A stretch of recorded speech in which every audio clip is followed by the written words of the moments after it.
Be sure and tell them Large Marge sent ya.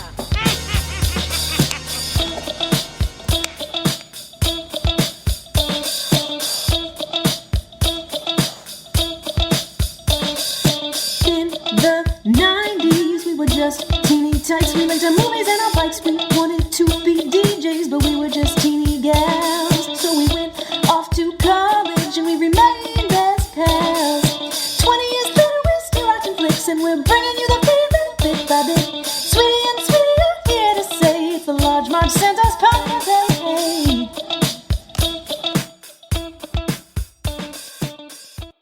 Come in, Ray.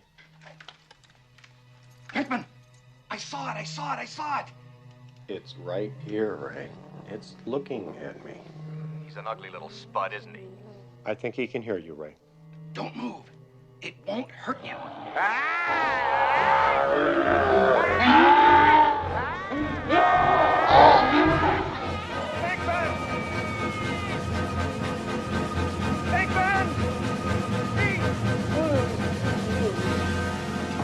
Pinkman! What happened? Are you okay? He slimed me. That's great! Actual physical contact! Can you move? Ray, come in, please. I feel so funky. Spengler! I'm with Pinkman. You got slimed! That's great, Ray. Save some for me. Hey guys, welcome to the Large Marge Sent Us podcast, your favorite podcast where two sweetie sisters talk about their favorite flicks from childhood and stuff. I'm Sweetie. And I'm Sweetie. And today we did a classic in the Sweetie canon and a classic for everyone. Real classic over here. For everyone, hopefully. We did Ghostbusters.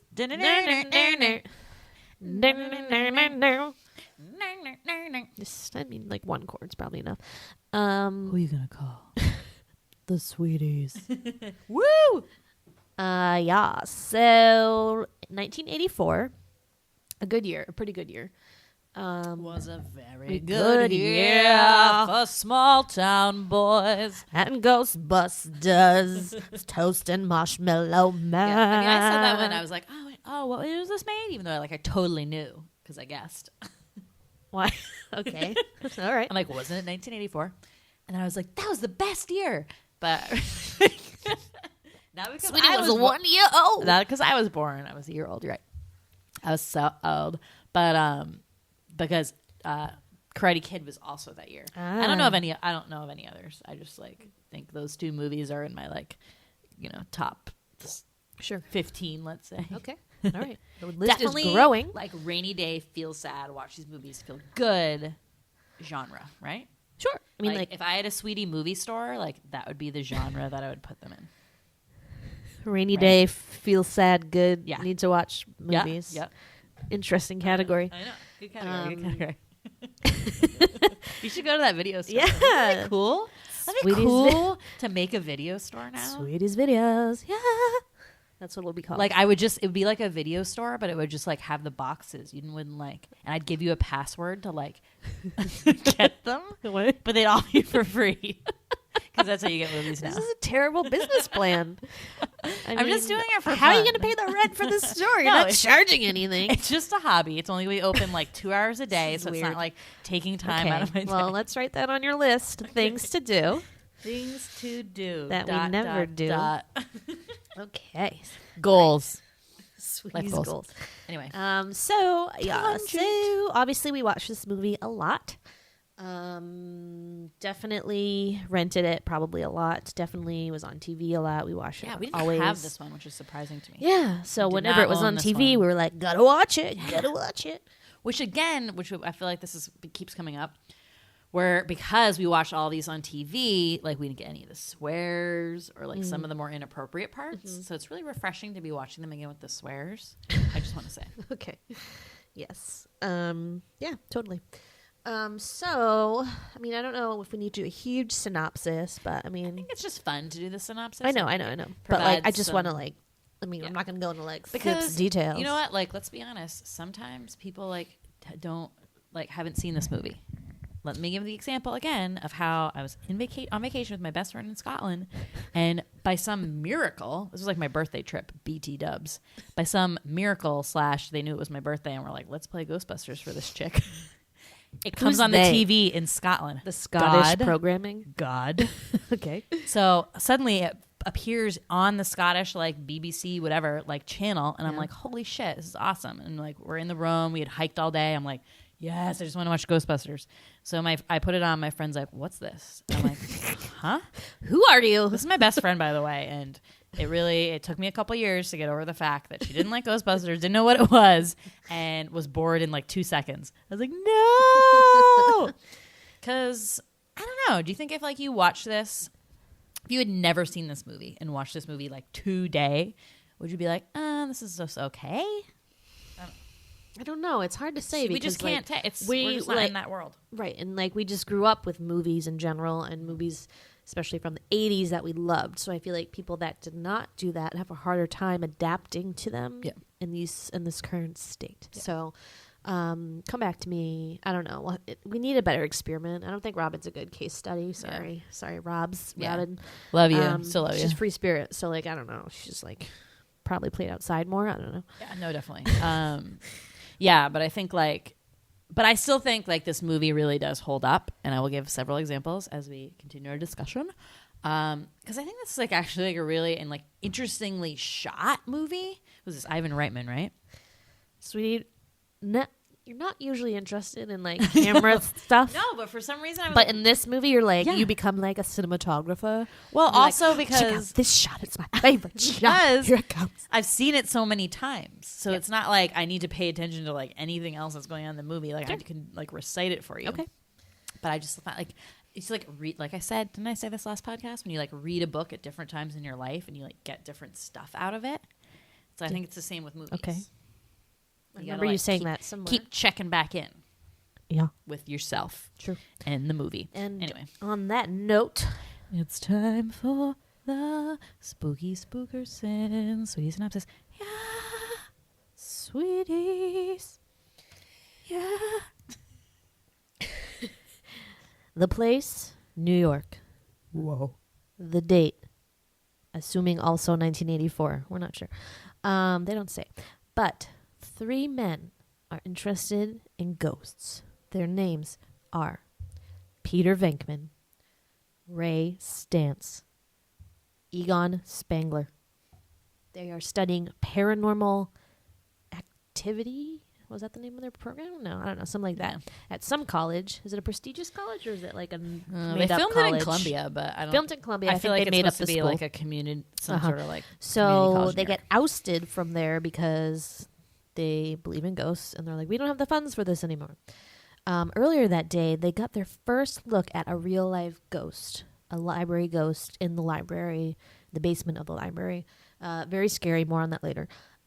So they come back to find their office they're moved out, so they gotta go on. But they're on a high because they just saw a real ghost for the first freaking time and are so excited.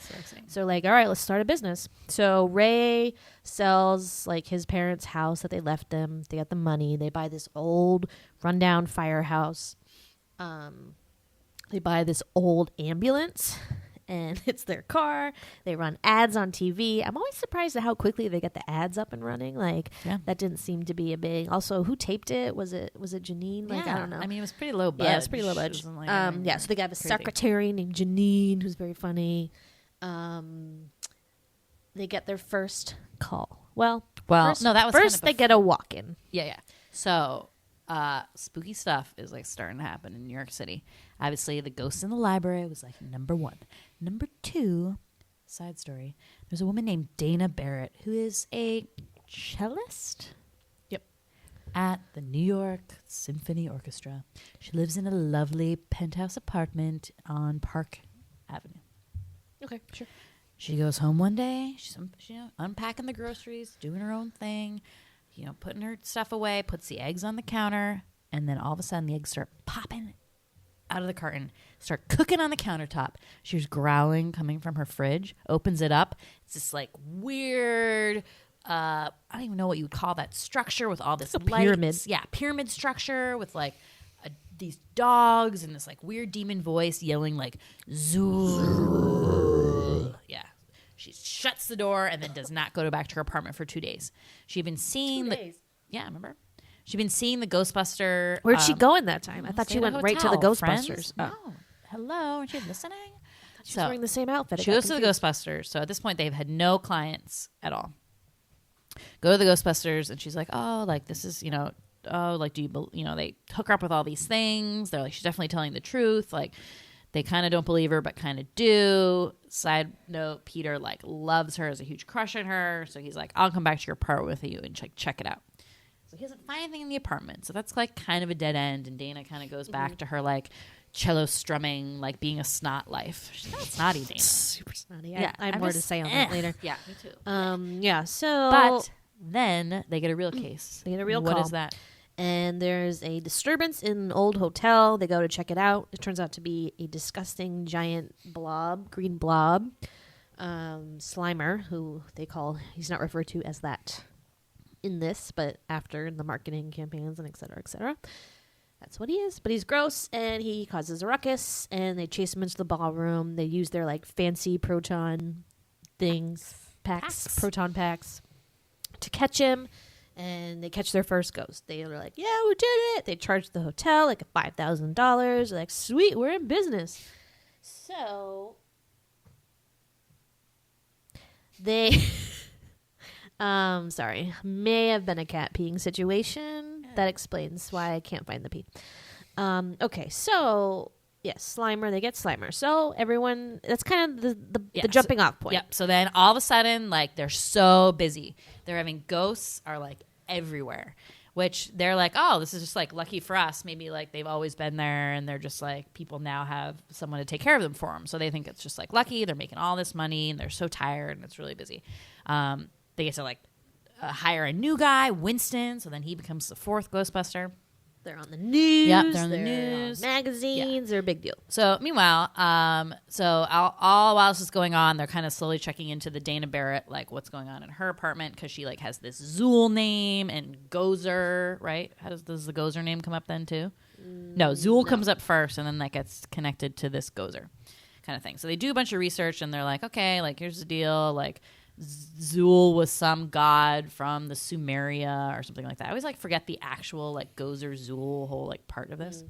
But anyway, so by this point, and this part is like kind of shady to me, like Peter is now like, she did not like Peter initially. I mean, he is a little bit aggressive, but he's like funny and cute. But like hates him and is a total snot to him. And then now he's like popular Ghostbuster and like really famous. She's all like, oh, she's a fan like, whore. Yeah. And like, oh, sure, I'll go on a date with you now. Like, what? Fuck off. So anyway, they decide to go on a date. Then what happens? Then this is like where it all kind of splits. So now with all the ghost activity around, the dog, there's these like gargoyle dog things on the roof, and they bust open, and the scary dogs that were in Dana's fridge like come out. So she's in her apartment like getting ready for her date, and then she hears the dog growl again, and she sees like their imprint on the door, and she's like, oh shit. And then all of a sudden these like terrifying arms rip out of the chair and grab her and like pull her back into like the kitchen like stairs. There's all this area. like light and like all this. Yeah, it's scary. Stuff. It's real scary. So Peter comes to pick her up, and she is possessed as one of the dogs. Mm-hmm. If the dog was a crazed sexual electric being, that's what she's become. I'm always confused about that. I'm like, why is this dog so sexual? I don't know. So she's like, are you the keymaster? And he's like, no. And he pretends he is. And then he's like, okay, something's going on here.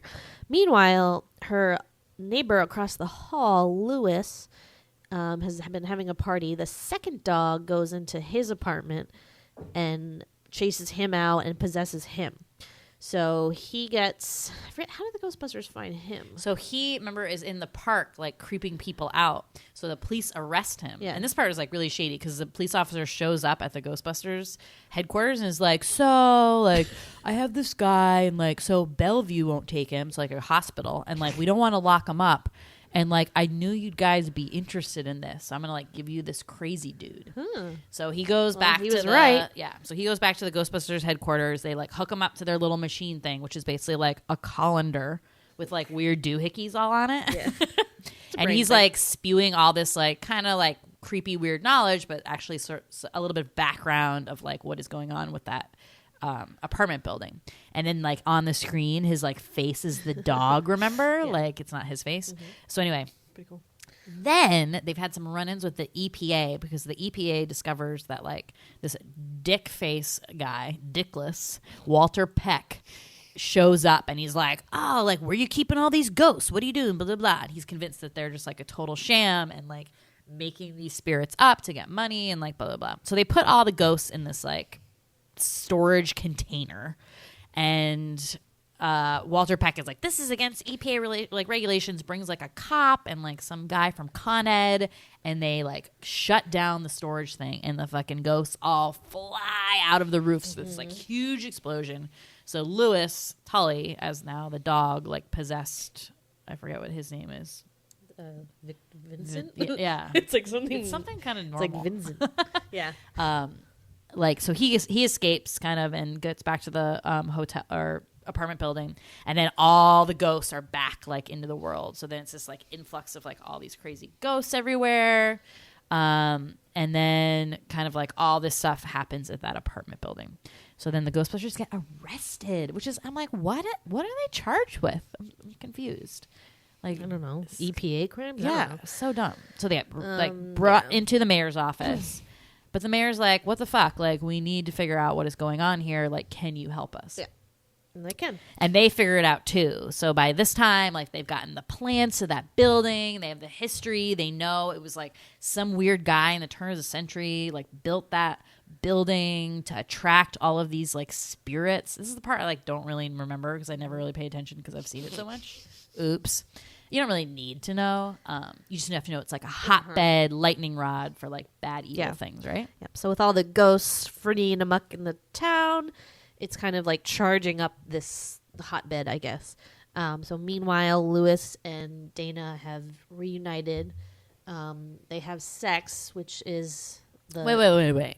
They don't have sex, do they? Yes, What? they're like postcoital bliss on the I thought they just thing. made up That's a why little. they're the gatekeeper and the keymaster. It's like a Oh, whoa! I honestly like did not know that. best day of Lewis's life, and he'll never remember it. That's what he always wanted. Oh, I know. So they open up like the portal or whatever to Gozer's pyramid town, whatever that is.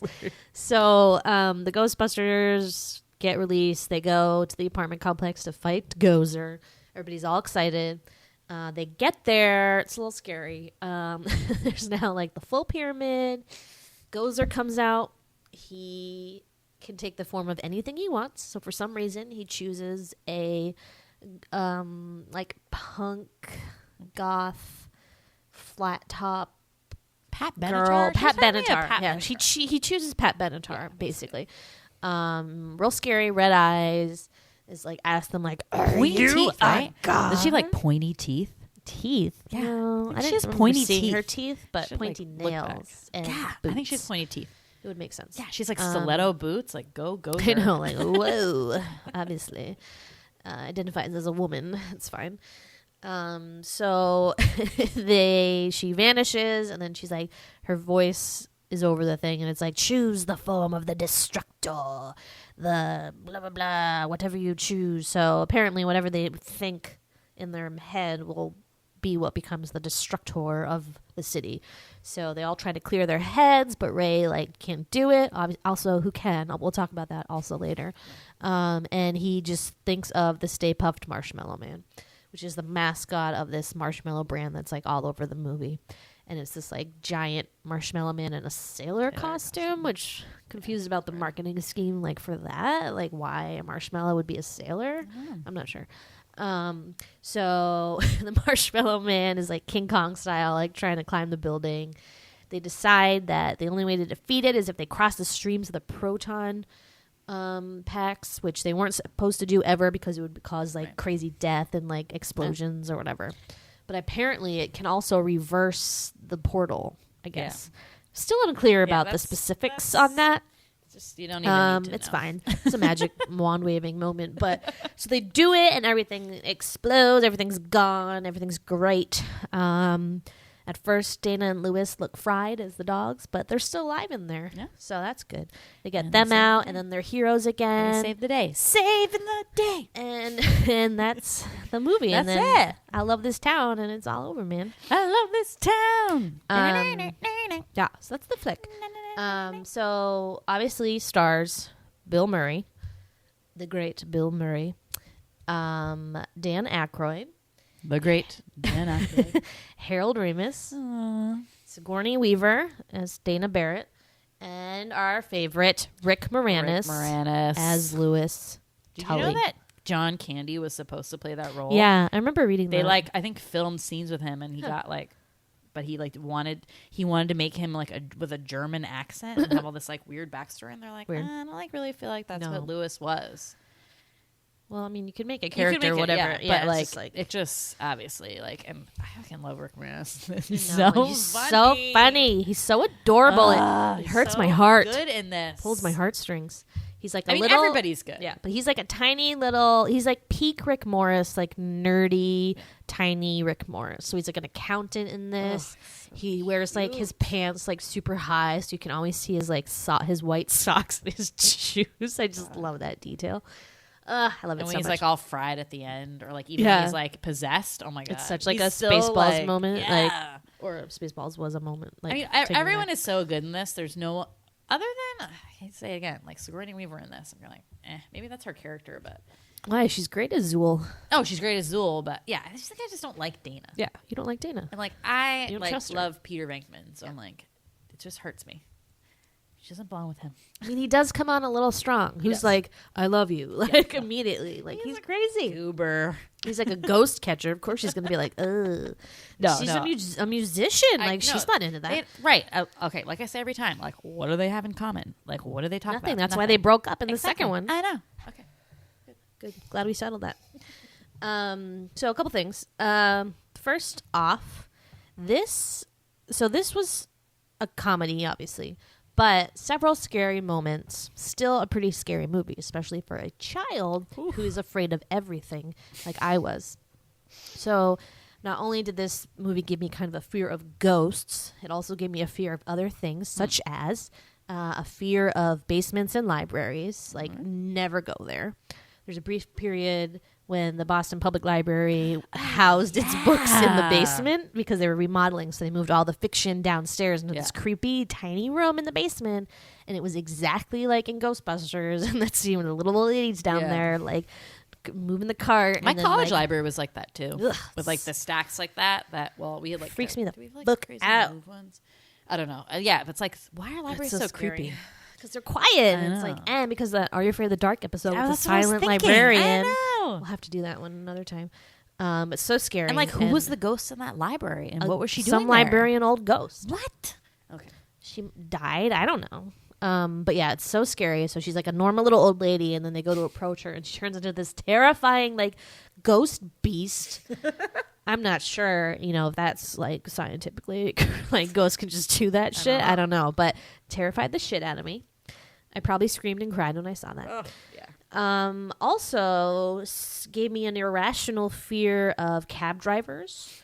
There's the scene when all the ghosts get released back into the world. There's all these great scenes of the ghosts wreaking havoc, and one of them is it goes into the exhaust pipe of a cab, and a guy gets in the cab and doesn't realize that the driver is this terrifying, gross skeleton ghoul with smoking a cigarette. Terrifying. And then he takes off in the cab driving. I know he might be dead. Hope he made it out okay. He might be real dead.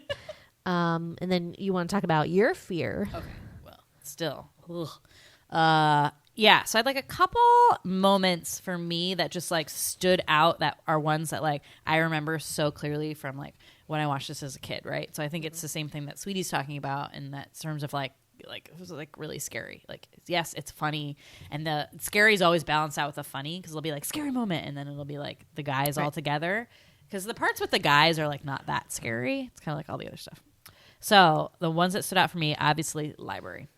Especially when like the cards go flying. I don't know like why that was so nuts to me, but I agree. Basement library is like a sketch. The egg scene always stood out for me as like crazy. Is that why you didn't eat eggs for the longest time? No, because I barfed them on the bus. Oh, right. You told us. Yeah, I told you the story already. If you haven't, go back. I'm an open book. If you haven't, go back to the Ferris Bueller episode and check that out. But yeah, that egg scene, like, still like pretty cool if you think about it. And I didn't read in the trivia how they did that, but I would like to know. Okay. Like they made a griddle, Yeah, maybe. it's real soapy. It's like bubbles. Yeah. It's like a bubble thing. Bubble but technique. the one that really stands out for me is I just wrote down workout chair. I don't know, that like doesn't make any sense at all. So the scene Which she's not. I always think that Yeah, this scene happens when she's working out, but it's not. She had been working out. Yeah. So she's getting ready for a date, and she comes home, and like she's talking to her mom on the phone, and like obviously doesn't have a very good relationship with her mother because she's like trying to get off the phone anyway. And then she like strips down into her workout clothes because she had been working out. Sits on the chair, and then she's like, she just sits on the chair. She like hangs with the phone with her mom and like sits on the chair. And then all of a sudden you hear like this weird growling, and they like turn to her kitchen, and there's like weird like bubbling happening behind her door, and it's like almost like hands like pressing on it because it's not even the dog. Yes, it is. It's the dog like going against the thing. It looks like hands. Yeah, and it's so the dog's creepy. hands, and you can see like his face Yeah. through the thing. So I think in like when you're watching it at first, you're like, oh, like the dog's gonna come like streaming out of that door. But then so Sigourney Weaver goes like, oh shit, and then all of a sudden like out of nowhere, these big black, most like scary demon hands come. One like they rip out of the chair, and one like covers her mouth, one covers her body. It's like kind of weirdly sexual too, because it's like one's on her boob, I think, and then one is like, I'm like grabbing myself as I do this, and then one comes up and comes in between her legs and like grabs her in the crotch. So it's basically like a demon rape, demon assault, and then she gets like whisked into. It's the other dog. I'd like figure because it's the first two hands that come out kind of look more human, but then it changed. I think that was just for the effect of getting them. Like they couldn't probably get the dog arm to like get out of the thing. So then it switches, and then the closer shots are the other dog's hands. So one dog's in the chair. So then she's like the door. struggling, and she's like. And like screaming and like trying to fight, but she can't. And then like the chair is on like a path to the kitchen. The rug kind of rolls up. Ugh, God, I don't know why. You were really upset after that just now. Like I just turned to her and I'm like, that was so scary. Oh, nightmares. Weird. Nightmares. Yeah, I mean it's scary, but like it's over now. It's done. It's such a good scene though. I mean, it's a great scene. Yeah. So yeah, totally freaking scary. Demon dogs. Demon dogs. Yeah, I think those are all my main scary moments. Wait, is this also, I may have been going to get the Mexican food we ordered for delivery, but is this the one where the Titanic pours in? The second one. I know. Fuck. I always do that too. Okay, that's always a part that sticks out. So to I me, had two more scenes that always like stood out for me. So the Lewis and the dog part. So it's the part where he's like running through Central Park, and there's that like restaurant in the middle of Central Park that's like all glass. I don't know like what that is. And he's like, let me in. And he's like pounding on the glass, and they stop for a second, but then it's all like, ha ha ha, oh, like New rich York. people music and like all this like tinkling of crystal. And then he's just like, he like turns around and you don't see the dog, but you just like hear it, right? And he just like sinks down and like, I always remember that. Yeah, that was so scary. And then last but not least, the floating Zool always like stuck with me. Oh yeah. So when she like is all possessed and Peter's like, I want to talk to Dana, like bring me Dana, and she's like, no, like there is no Dana, only Zool. And then she starts doing like crazy Lamaze breathing, and then like kind of freaks out and gets like rises above the sheets of the covers and is like kind of like kicking her legs and is like, and that. Kind of weird how that dress, there's like the light with the dress and her hair's all draped. crazy. Yeah. I don't know. For some reason, Where that, did she get that dress? Also, did Zool just like have that in his trunk, and he was like, "I'll change into this when because I it's not possess like this the hot Rick lady." Moranis character, like Lewis, like changed into anything, Right? like suspicious. Yeah, and suspicious. she gets like gold eye makeup Yeah, and like, crazy dresses herself. Kim Kardashian like contouring on her nose. Like Suspect. Go Zool. Oh, Zuli. Zuli, you what is it? You nut. Oh, Zuli, you nut. But yeah, those are my like crazy scenes that are still really scary. Good one. Good one. But I didn't even say my favorite. Oh, well, are we gonna do favorite scenes? Sure. Okay. Those are you haven't done your favorite scene No. yet? Okay, you go. Okay, so so I had a hard time picking a favorite scene because this, like a lot of our favorite movies that we cover, the whole thing is just a favorite scene, really. Like, it's hard for me to pick something that I can pick out. A few that stick out are, I do love when the ghosts rejoin the world, although now that I know that the Titanic scene is in the second one, I'm kind of rethinking that. Because that scene in the second one is so great. There's the lady's like mink stole like comes alive in the second one too. I think they do a better job of like the ghosts in the city part in the second one. Yeah, definitely. Even though it's a slightly weaker movie, but More on has that its own later. perks. Yeah. But I guess, I don't know, I just like really love the Lewis scenes. Like every scene that he's in, I just love so much. That scene at his little accountant party that he throws, and this couple comes in and he like introduces them based on their financial situations. It's so great. I just love Rick Moranis so much, and I'm so sad he gave up acting, but I know it was for a good reason, but I'm still so sad about it. But I love Lewis, so just like love Lewis. So I mean, any scene with him I think is my favorite. And he obviously Bill Murray's scenes are great. I think those are. I mean, that's all I have. Yeah. My favorite scene. Why are you so quiet? My favorite scene is the one in the hotel.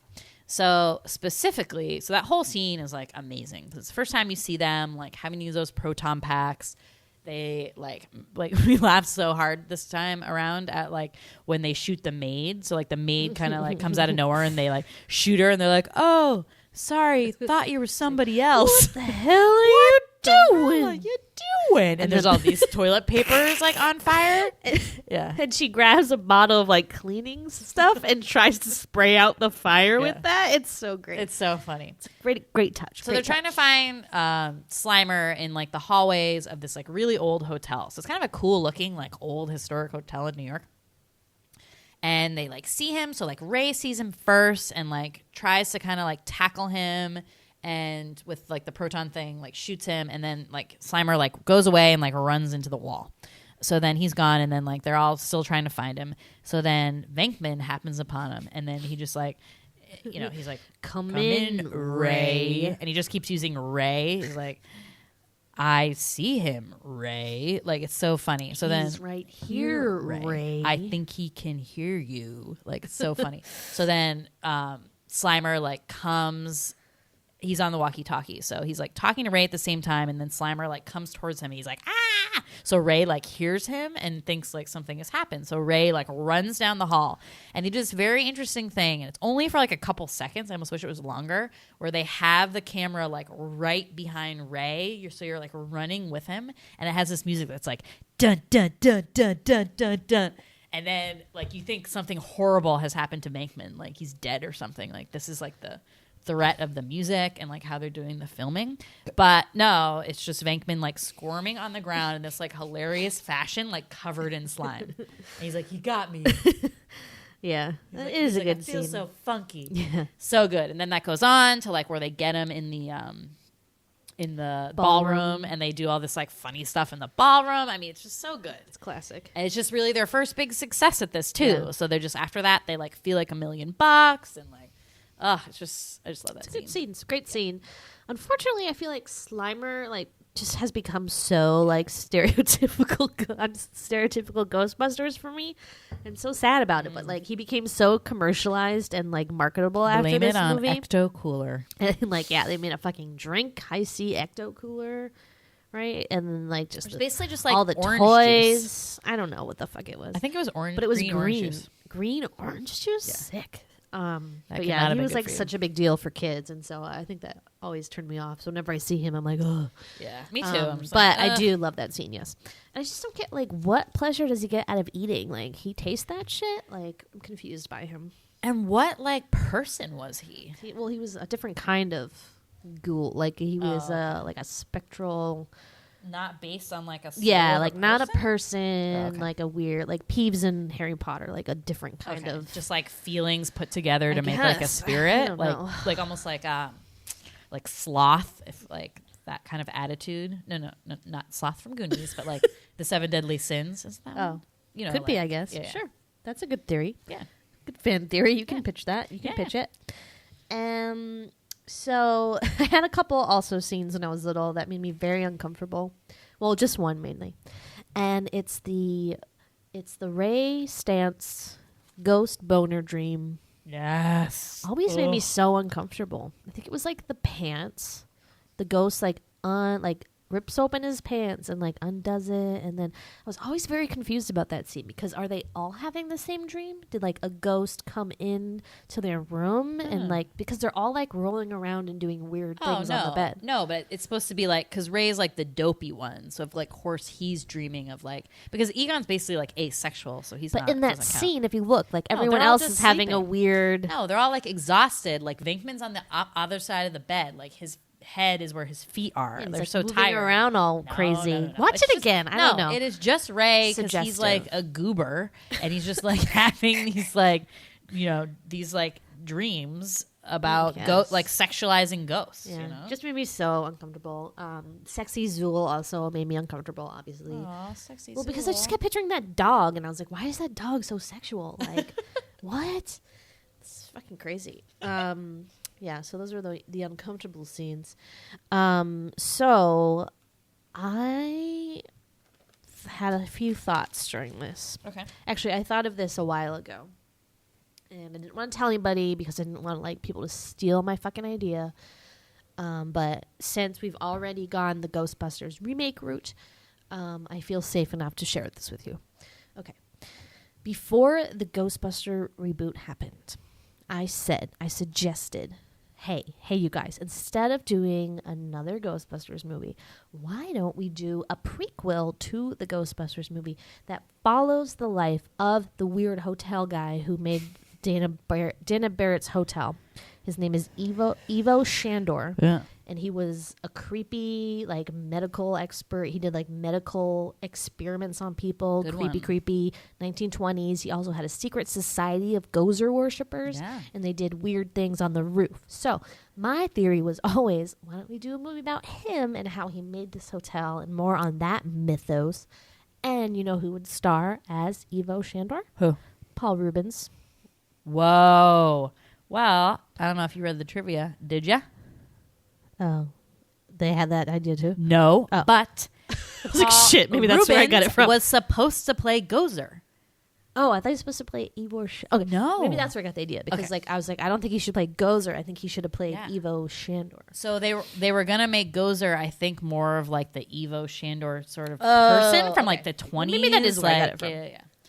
But then they decided not to and made her more made it into this woman who they said was a combination of like Grace Slick and like somebody else. Yeah. I just think that'd be such a cool movie. But that would like, be a cool movie. I would I'm watch that. very interested in that mythology of this hotel and like what you do to a hotel to make it a hotbed for like you know what I mean? Like Well, he used like crazy metals or something. okay, what?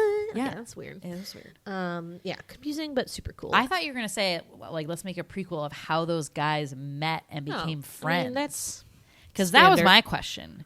Like, where does Venkman fit into everything? Because at the beginning of the movie, he like doesn't like really like. I know he has his PhD, quote unquote. I just assume they all met in that. I thought they department. met in college. I Maybe. think they were like college buddies, and they were all like majored I in think the they same all thing. got psych like Yeah. PhDs, right? Yeah. Yeah. But like the like Egon and Ray like do like kind of the paranormal stuff, but it didn't seem like Venkman like knew much about that or was like into Well, that. the thing with or- that stuff is like you can be on the side of like trying to prove it's right, or you can be on the side of trying to prove it's wrong and false. So I think that was Venkman's path, which was like trying to dispel. Right, because he's like not a Those serious, things. obviously like scholar. He's used like why? Yeah, obviously that character's supposed to be like okay, like he got his PhD, but it's not like a joke to get a PhD in science. Like it takes, No. like he's a smart guy. Sure. It's not like he like wasn't. Yeah, but- I mean that would be interesting too. Yes, Yeah. yes. There's a lot of angles we could have done. Not to say that we did not love the Ghostbusters reboot. We did. Yeah. Was really into it. Loved it. Loved the women in that. So funny. We thought it was great. So and really different. It's a totally really its own different movie. to me. It's not like they just took the idea of people fighting ghosts with like proton packs and like that's where it ends. Sure. I don't think was anything else like connected to that. Yeah, fuck you, haters. Yeah, it was just liked it. So different. So Shut up, Dad. We like her, Dad. I want to give a shout out. I finally actually usually I'm like, oh, like this is so great in this movie, but I don't know the person who's involved and I don't give them proper shout out. Okay. So I want to give a shout out to the composer of this movie. I think the music in this one is really good. I thought it was like such awesome stuff that they did. The score or the songs that they chose? Score. Okay. The songs that they chose for like the soundtrack are good too. So I looked it up and the composer is Elmer Bernstein, who did actually like a lot of comedy. So he did like Funny Farm and Stripes. I think he works a lot with Harold Ramis or Bill Murray or like they must what else did he just did like a lot of random comedies in the 80s. But I just thought it was like this soundtrack is really good and there's like the creepy moments are really good. I like the creepy and, moments a lot. Yeah. The themes and it's just everything like fits so well. Yeah. And I don't know. I just want to give a shout out to that. I was also noticing the songs more closely this time. So obviously everybody knows the Ghostbusters song. But there's all these other fun ones. So what's that the weird one that the guy just like talks in the song? What does he say? He's like, help me. Or like, what's that one? The magic song? Maybe. When the ghosts explode. Yeah. And it's like, oh my God. What does I he love say? That. And he goes, please. Please. It's called Magic. It's like some weird, I don't know. I didn't recognize the guy who sung it because I like looked it up. But I think I thought it was a David Bowie song or maybe a Prince song. I don't know. It just felt very like David Bowie-ish. In the realm. Yeah. And then the Save the Day one, which I think would be funny for somebody to use that in like a wedding thing to be like save the date. So like how does the song go? Singing Saving the date. Yeah. So I would do a music video that'd be like save the date. Save the date. It'd be so funny, right? It'd be so good. Don't steal that either. All you people listening, like don't steal this shit. I'll find you. And what about the super famous Ghostbusters I already song? talked about it. I said, of course, there's the Ghostbusters song, which is just like, big. okay. Oh, my God. It's like a big deal, but I'm like, it's So okay. maybe, It's an like, okay for an song. Oscar for, like, best song. Well, of course. What was the other choice that year? Like Karate Kid? No, I don't even think it won. But Well, that burst my bubble. the Karate Kid one is like, you're the best. That's really the song? Yes. Oh, I do not remember that. So at the end when Gozer's like choose the destructor, so that part always gives me anxiety because I don't know if you've ever tried to totally clear your head about something, but it's pretty impossible. So like a good example of this is when you're like in a situation where you're not supposed to think like bad thoughts or like sexual thoughts. And you're like, don't be weird. And then like something will pop into my head and I'll be like, So like I would totally be Ray in this situation. And I would think of, I don't know what I would have popped into my head. Like what if, this is always like a fear of mine. What if I was Ray and Gozer was like, choose the destructor. And then I just have this horror vision of like a penis popping into my head, and then the destructor was like a giant dick like walking down the streets of New York City, or something terribly embarrassing. Yeah. But like that would be so hard. I feel bad for Ray in that moment, and thank God he chose the Stay Puft Marshmallow Man, because really it could have been worse, you guys. It could have been it should have been J. Edgar Hoover because when Bill Murray Venkman is like, oh, I get it. If we think J. Edgar Hoover will pop into our head. Like, as soon as he said that, they all would have thought that, and then that would have been the destructor. Right. So, confusing plot hole. I mean, we're all Ray. We're all Ray most of the time. Well, who would you thought of? Oh, I would clear my mind. How do you clear your mind? You just like... You just think of nothing. You think just of a blank air. wall. Think of a blank wall. Yeah. I can't do that. And then I'd just be like, penises. Wow. So that's penis on the brain. But, okay, here's my question. What, was the Stay Puft Marshmallow Man gonna, destroy the city? I don't know. Yeah. It's debatable. Like I feel like it could have been seemed bigger like he was just and crazier. destroying them. Yeah. And I will say, like, after a couple of rewatches, like, it's kind of like fast, not like anticlimactic, but a little bit ending. Like it just is like, boom. Like they just figure that out. It's such so like quickly. a magic wand like thing. Yeah. You're just like, oh, I know how to fix this. Oh, I mean, it makes sense. They like leave the breadcrumbs throughout the whole movie about that whole like crossing the streams and like all that stuff. I mean, it's not like totally explained like why that would suddenly work there, but if you did it when you're busting other ghosts, it like wouldn't. But whatever, Egon, I trust you. You're the best. I guess. I also like to think about things like what ifs in this movie. So my favorite one is, what if the Ghostbusters did fall through that hole when the street opens up at the end? There's a moment where they're about to go into the hotel and there's like another like scary earthquake, and then the whole street kind of opens up and the Ghostbusters fall like into a hole. So I always picture that to be like the hole to like the center of the earth, and like, or like an Indiana Jones in the Last Crusade, like that hole, that thing at the end, you just like fall in that, like where the fuck do you go? You know, like it's really scary. So like, what if they all fell in there and then all the people watching were like, oh no, We're fucked. what do we do now? Well, I'm telling you, my question was like, how do you repair that shit? The ground was like this. I mean that happens with earthquakes. I got So engineers I'd for love that. to I don't know. Like, let me dial up a civil engineer and be like, yo, how do you fix when like the road and the ground like completely come up? Yeah, good question. Good question. Anyone out there? What do I want to say? I just have like so much random stuff. It's like not categorized. I know. Well, I had some. So here are some. I mean, this movie offers so many good Halloween costume choices. Not just the Ghostbusters, which is like an okay choice, I guess. If you're like, oh, I need to wear something boring. I know, a brown like exterminator suit. Good one. I don't know. That's not fun to me. Here are 3 costumes that would be amazing Halloween costumes. Number 1, Janine, which is who I was going to be last year or the year before, I think. Pretty funny, like what would you do with your hair? glasses. You buy a funny ass short wig and like do spiky. it. It'd be hilarious. You get those 80s glasses from... Yep. And then like plaid Amazon. sweater stuff like Yeah. that. Yeah, it'd be great. Well, so- Louis Tully and Janine one would be like a good combo. Yes. Yep. That would be a good one. So then Zool, Dana as Zool is my other always want as a costume.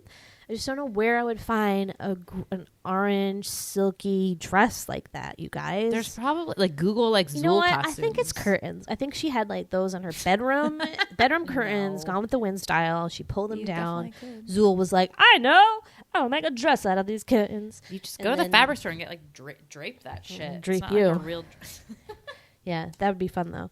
Drape. And then finally, this has always been a costume fantasy of mine, but it's like way too much work involved. But Gozer, the Gozerian. So you get like a white jumpsuit. I'd also have to be like 100 But pounds it's like thinner. a see-through jumpsuit. Well, you get a white jumpsuit. There's a bunch of like bubbles You know or what? like feathers or something on it. I don't know what's on it. No, but it's you, like you jewels, put stuff. isn't it? Sure, put jewels, whatever. You put stuff on the But it's costume. like, you know, like there's a, like I think like J-Lo did this and like Beyonce, like some Met Gala, whatever. It was like a see-through bodysuit. like they were Gozer. They basically did the Gozer, and then they had like well-placed jewels. It's not see-through. You wouldn't be a see-through. You just make a white bodysuit and like put like sparkly things on it, and then you get white stiletto boots, red scary contacts. No, it's another great. short wig. No one would know what it is. Yes, but they would. Are you kidding? You'd have to tell everybody. No, It's the thing. I people can't would do know. costumes where everyone is like, "Who are you?" I'm not No. doing that. I'm If not doing the that. right people would know who you are, that's fine with me. Don't Don't go to worry parties about where it. nobody knows who Gozer is. That's all I want to say. Who doesn't know who Gozer? A lot of people. Is? Let's do a poll tomorrow. Everyone's gonna say yes. All of our fans like what we like. No, And not that's fans. Like walk up to people on the street and be like, What? "Who's Gozer?" I don't want to talk to people. Fuck Speaking that. of who's Gozer, I read in the trivia that Gozer was on a documented haunting in England. There was like a house that had Gozer written like all over the walls. Wait. And a person didn't write it? I'm No, confused. It was like a documented haunting, and there was Gozer written like all over the house and on Is the walls. Gozer a real thing? Are you sure? I don't know. It was in the trivia. So who knows? You don't have that those trivia? those bitches just write shit on there to make fun of I us. know. They're like, oh, these dummies will believe anything. Well, remind they me of see. that. What was the movie we saw about the haunting in England? Which was like Oh, based The on a real Conjuring thing. 2? Yeah. It was based on a real thing. Yeah. Remember we looked it up. No, but like loosely, like Yeah. it's just like demon. Like I mean, like demon. Like, do you believe in demons? I don't know. Yeah. You do. Demons? For sure. Demons are bad ghosts. Maybe. Yeah. Okay. Interesting. So yeah, Gozer, huh? Yeah. Well, you look look that up. You get back to me on that. I'd like to know more. And more about along that. those same lines, I wrote down believable ghosts. I'm the believable ghost. Why? Because I think this movie does ghosts really well. This is why I wrote this down. It seems to have a very free form definition of ghosts. But I like ghost stories that I could be like, oh, like I could see that happening. Like I could see some creepy dude who had a cult in like the 1920s build a building and like creating all this psychic energy and like whatever, like attracting like you know. I guess I'm just confused evilness. about the many forms of ghosts. Like that taxi cab driver ghost really just looked like a skeleton. Yeah. So what does that mean? I mean, they were doing it more for, I think, for the effect of the movie, like what's gonna like show on film, right? Okay. But I just and I think it's kind of cool the way they like do. Okay, like let's use this sort of like science to knowing that like ghosts are like this maybe like excess amount of energy and like we can trap this energy and put it somewhere and then like kind of like using science and all that stuff to like do it. I don't know. I think it's a good because like ghosts in science, I mean that's always such like a weird thing, right? Because if you're like, okay, like that means you're saying that like the afterlife and all that stuff that we don't know anything about that science has not been able to prove is real, but then they're using science to like counteract it. Right. It's confusing. I'm confused why more people aren't more excited about the fact that all these ghosts are out in the open and being caught. I don't know. It seems like a big deal to me. Like, hello, big deal. Yeah, because and this like reminds me. I'm just thinking of like Poltergeist, right?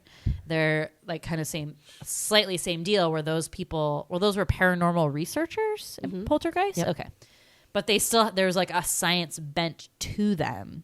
And it was like so hard for them to like reconcile like all they knew about science stuff. It's with fringe like, science. Yeah. That, yeah. Well, that's where like science and religion, let's say, it would like kind of cross over slightly if you like believe in that. Well, that's why I always like, as much as I love Indiana Jones, like I'm always like, oh, like they're so religious, like because it's on the basis that like Christianity is a real thing. Yeah. I mean, God and Jesus was a real But thing. even in this one, like I actually kind of like forgot until this scene when Ray and Winston are in the car and they start talking about biblical Revelations, passages. yeah. Yeah.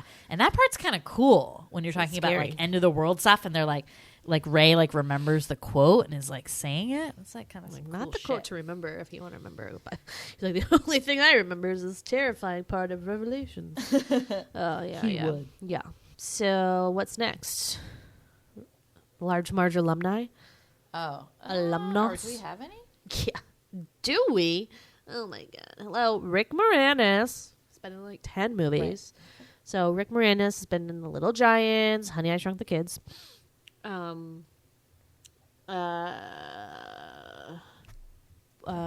no, we had someone else. Oh, Harold Ramis was in Baby Boom. Oh, yeah. I think that We've might done be no it. Bill Murray. We've done no Not Dan yet. Aykroyd yet? I don't think Wow. so. I mean, we have a lot to go. I know. Well, we've stayed away from a lot of the heavy hitters because I think we've been nervous about living up to their potential, I guess. I know. I'm scared, but we're going to do a big one for 5-0. Yeah, we are. 5-0 episodes. Y'all. Kids. I also want to give a shout out to Ghostbusters 2, which I Woo! think is a Sequels. fucking great movie. So good. Nobody else thinks so, but I think you need to give it a chance, you guys. Give it a chance. I mean, what's not to love about Vigo the Carpathian, Dana Barrett Part 2, plus a cute baby named Oscar, who's really cute. Also, they hijack the Statue of Liberty and like walk it down the streets of New York to the tune of Jackie Wilson, which goes something like, "Your love is lifting me higher than I've ever been lifted before. So keep it up." It's a good one. So Jackie Wilson's yeah, so good. He's good.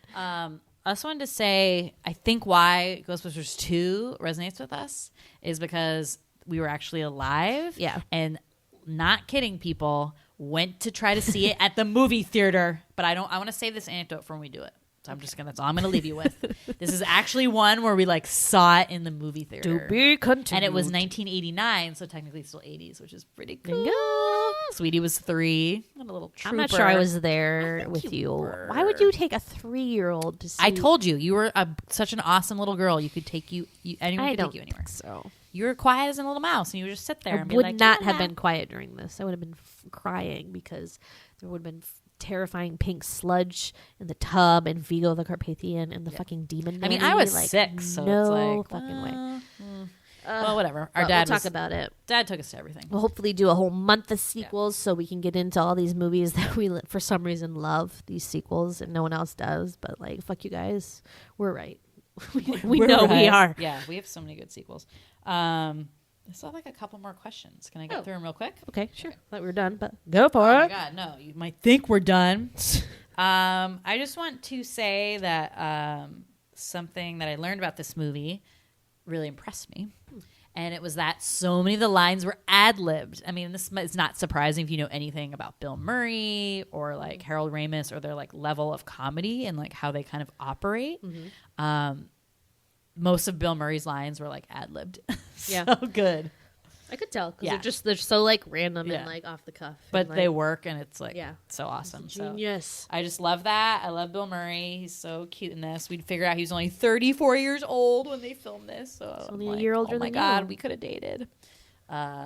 Yeah, one of our Twitter fans, I think it was Meg, right? Megan said for the second one, she had like a huge crush on Venkman, and I totally agree. But not the first one. Why do you Yeah. think that is? I don't know. I forget like how he looks in the second He might, one. Does he look different? I don't know.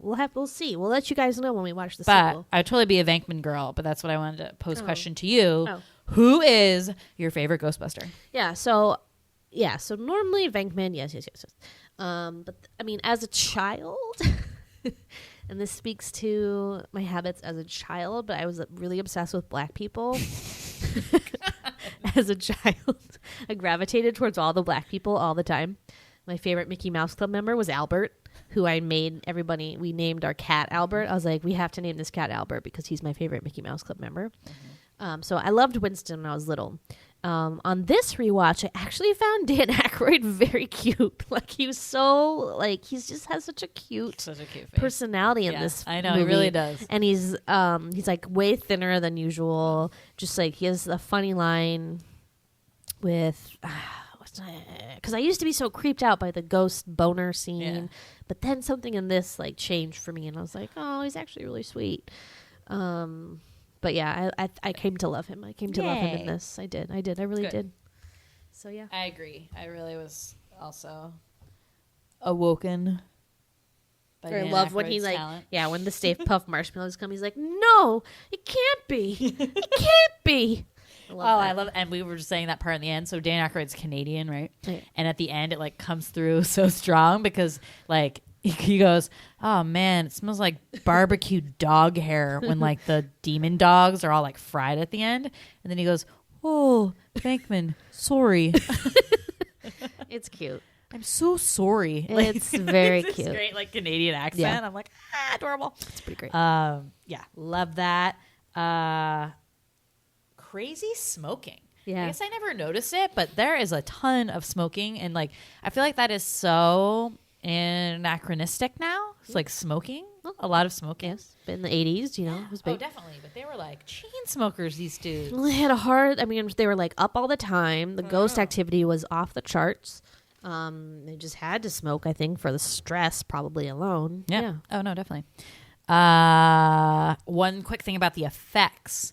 So I think in general, like the effects are pretty good in this. I mean, they're like, it's just like lasers and like shit like that. Well, the dogs, not so Okay, much. so this is the one thing I said. Okay. The dog-like things, pretty bad effect. They're like horrible, like pasted blobs. on,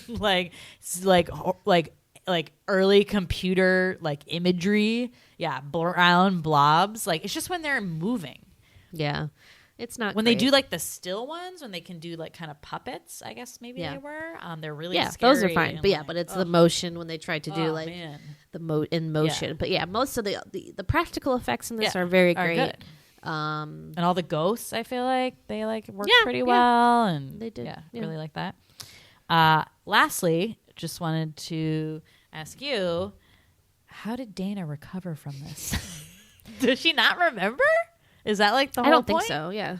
I mean, she must have just woke up in that dog and was like, whoa. Like, the last thing I remember is being pulled into the kitchen with, like, scary arms. Like, I don't know. But obviously, she has some kind of life moment after the second one where she has a baby with some other dick face. Like, Right. Someone in the orchestra, I think? I don't know. Like, No, wasn't he like a conductor or something? It had like something to do with maybe. the weird. orchestra. Like, what? Don't But, get knocked out by someone else. That's not that was Peter weird. Venkman. Like, give me a break. And then also like bad luck, because in the second one she's like, oh my god, these fucking demons are following me around again. Like, what the fuck is wrong with me? Well, don't get a job as an art conservator. Because in the second one, it's the painting that is like possessed. But she isn't her job at that is to restore the paintings. That's why it was like also like she needs really a part-time weird. job as a painting They restorer. were reaching with that one. That's why that one gets in the weeds so bad, because you're just like, what is going on with this plot? Yeah. And it is so similar because it's like all the notes are there. It's like, oh, like evil Right, person. which is- but, like, that's- all the ghosts come back. It's like everything hits but the same. the reason people want a sequel is because they want that same joy they get from the movie. So I think that's why a lot of sequels tend to be just the same movie. No, in different I get it, and I still like situations. appreciate that movie, and I think it's still pretty funny, and I'm sure they made like $1 bajillion. And Can I ask you a quick question about another sequel that I'm like, I just want to know how you feel about it before I say anything about it. How do you feel about Weekend at Bernie's 2? oh god, I'm trying to like reach for that one. It's so bad. Mental note: we need to do Weekend at Bernie's. I That know. movie is so I know. fucking Write it funny. down. I Write it can't down. even put that on the second fucking one, list. he's I'm like doing it now. The Oh my second God. one, he's like still fresh. I don't know That's why. one with, like the voodoo. Yep, like there's the weird, voodoo where they like carry a boombox No, it's around like- in the city, and then they're like on a tropical island to like find the buried treasure. It's like Santeria. It's like Santeria kind of stuff. And he right? like finds the buried treasure. Yes. It's so weird. But it's the same guys in it, right? Yes, Jonathan everything is the Silverman. same. It's the same God, dumb movie. I love that guy. Who's that fucking guy? This not Jonathan Silverman, not the straight guy. The other guy. Oh yeah. Andrew McCarthy. Yeah. Oh god, he's so funny in that Larry. He is. It's good. It's good. We're gonna miss the boat. We're gonna miss the boat. And it's docking instead of leaving. Oh God, it's Okay, good. we're watching it. Yeah, I'm we're writing it down watching right it. now. Holla. Good. Okay. Good. Anyway, Shoo. that's all I had for my like Okay. 1,000 random All questions. right. Cool. Well, that's all, folks. So until next time when we cover Weekend at Bernie's, this has Yeah, been we're totally doing that next. We just have to. I'm jonesing. I'm jonesing for the Weekend at Bernie's. This has been the Large Margena's podcast. Please follow us on Twitter, like us on Facebook, follow us on Instagram. We're on all the spots. We love you. Keep listening. Thanks for listening. You're the best. You rock. Bye. Bye.